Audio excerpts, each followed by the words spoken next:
欢迎来到阿里厨房，今天咱们来做个火懒文苦瓜。夏天就是一个要吃苦的季节，苦瓜就是最有代表性的食材了。我用的是大顶苦瓜，苦味相对要轻一点，瓜味也比较浓，用别的品种也是没问题的。苦瓜瓤一定要刮干净，这玩意儿极其影响口感，刮到能看见青皮的程度就差不多了。因为是用来闻的，切成麻酱大小的块会比较合适。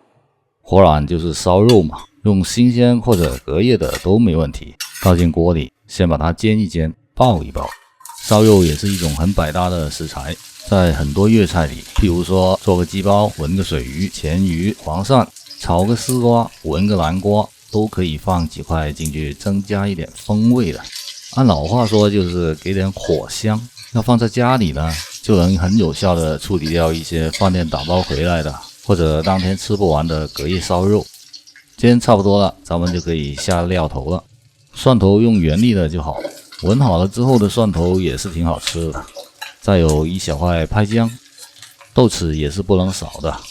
有的话呢，也可以放几颗蛋菜，提升一下整个菜的鲜香味。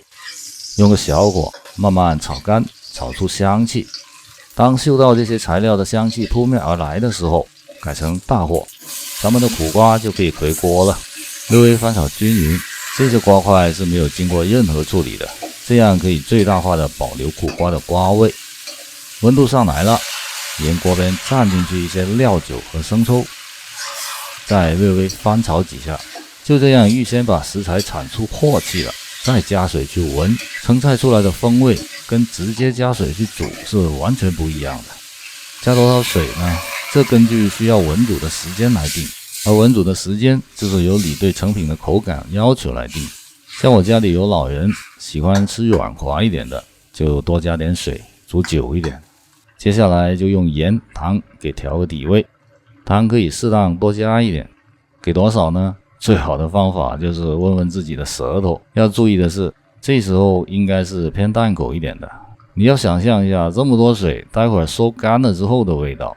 就这样给个中小火力慢慢煮，一般是不上盖的，因为盖了盖子之后就会在锅里产生一个微压，这样瓜菜会发黄，猪肉会出油，这不是我们想要看到的。但你想要节约能源的话，少放点水，盖个盖子来煮也没毛病。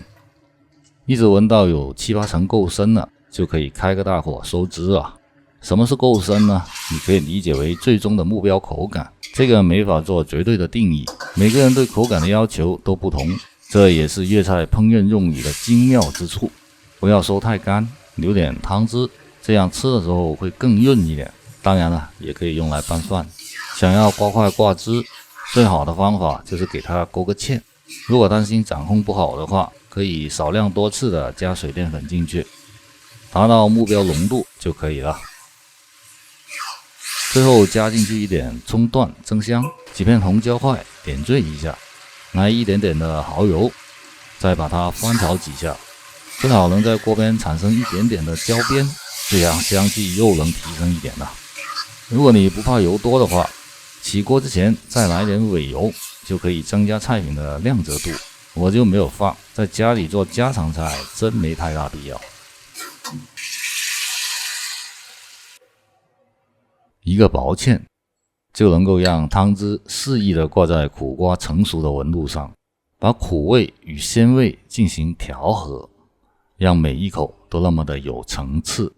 来，最后提醒一下，这道菜隔夜了再吃，味道会更好。我是阿迪，谢谢你的观看，咱们下期再见。